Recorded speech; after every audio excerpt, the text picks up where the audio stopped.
হাজী রশিদ মোল্লার বাড়ি থেকেই, যেখানে আমরা রয়েছে এই মুহূর্তে ঈশ্বরীপুরে, সেই বাড়িতে যদিও তালা বন্ধ, এবং এই বাড়ি থেকেই কিন্তু শুক্রবার রাত এবং শনিবার সকালে দু দফায় যে তল্লাশি চলেছিল, সেই তল্লাশিতে কিন্তু 190টি লাইভ কার্টিজ উদ্ধার করা হয়েছিল এসটিএফের তরফে, এবং সেটা ছিল 7.65 mm যে বুলেট, সেই বুলেট উদ্ধার হয়েছিল। এর পাশাপাশি একটি ডাবল ব্যারেল গান উদ্ধার হয়েছে, এবং 12 বোরের যে 9টি কার্তুজ সেটাও কিন্তু উদ্ধার করা হয়েছে।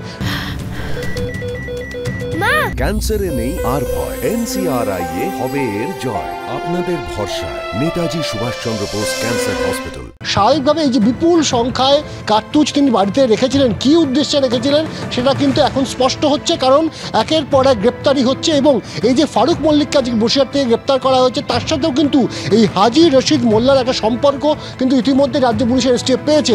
স্বাভাবিকভাবে যেটা মনে করা হচ্ছে যে জীবনতলার বাড়িতে বসেই কিন্তু তিনি এই জীবনতলা সংলগ্ন দক্ষিণ 24 পরগনা, উত্তর 24 পরগনা, মিনাখা, এই বিস্তীর্ণ এলাকায় তিনি কিন্তু দুষ্কৃতীদেরকে কিন্তু এই ধরনের কার্তুজ বা বন্দুক সেগুলো সাপ্লাই করে থাকতে পারেন, অর্থাৎ অস্ত্র কারবারি হিসেবে কিন্তু তার বিষয়টি উল্লেখ করা হচ্ছে।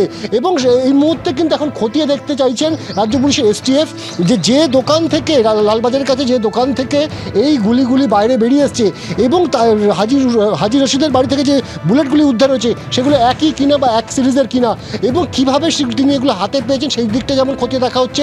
এবং সবচেয়ে বেশি চিন্তার যে এই যে গুলি, যেভাবে হাজী রশিদের বাড়িতে 190 রাউন্ড গুলি উদ্ধার হয়েছে, সেই গুলি আর কোথাও এরকমভাবে স্টক হয়ে নেই তো। স্বাভাবিকভাবে এইটাই কিন্তু এখন সবচেয়ে বড় চ্যালেঞ্জ, যে এই যে গুলি যেভাবে উদ্ধার করা হচ্ছে তার বিস্তৃত কতটা, তার জাল কতটা ছড়িয়ে পড়েছে এবং কার কার হাতে গিয়ে পৌঁছেছে, এখন সেটাই কিন্তু খোঁজ চালাচ্ছে রাজ্য পুলিশের এসটিএফ। সুকন্যা, ধন্যবাদ অনির্বাণ। পার্থপ্রতিম, তোমাকেও ধন্যবাদ।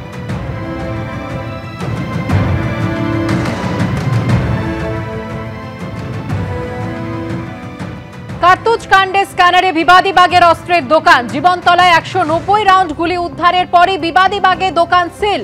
বন্দুকের দোকানের রেজিস্টারে প্রচুর গরমিল মিলেছে, এমনটা এসটিএফ সূত্রে খবর। কার্তুজের স্টকের সঙ্গে মিলছে না রেজিস্টার। বৈধ বন্দুকের দোকান থেকে দুষ্কৃতীদের হাতে পৌঁছে যেত কার্তুজ। বন্দুকের দোকানের কর্মী সহ গ্রেফতার করা হয়েছে 5 জনকে। গতকাল অর্ডিন্যান্স ফ্যাক্টরিতে তৈরি 190 রাউন্ড কার্তুজ উদ্ধার হয়, আর তারপরে বিবাদী বাগের এই অস্ত্রের দোকান সিল করে দেওয়া হয়েছে। কার্তুজ কাণ্ডে স্ক্যানারে বিবাদী বাগের অস্ত্রের দোকান, জীবনতলায় 190 রাউন্ড গুলি উদ্ধারের পরে সিল করা হলো সেই দোকান।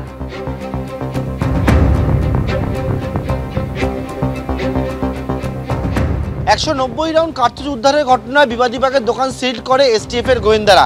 এবং সেক্ষেত্রে যে বিষয়টা উঠে আসে তদন্তকারীদের কাছে, সেটি হচ্ছে যে এই যে দোকান রয়েছে, সেই দোকানে যখন এসটিএফ এর গোয়েন্দারা আসেন, আসার পরে দেখতে পান যে স্টক রেজিস্টারের সঙ্গে কার্তুজের যে হিসেব, তার মধ্যে একটা বিস্তর গরমিল ধরা পড়ে।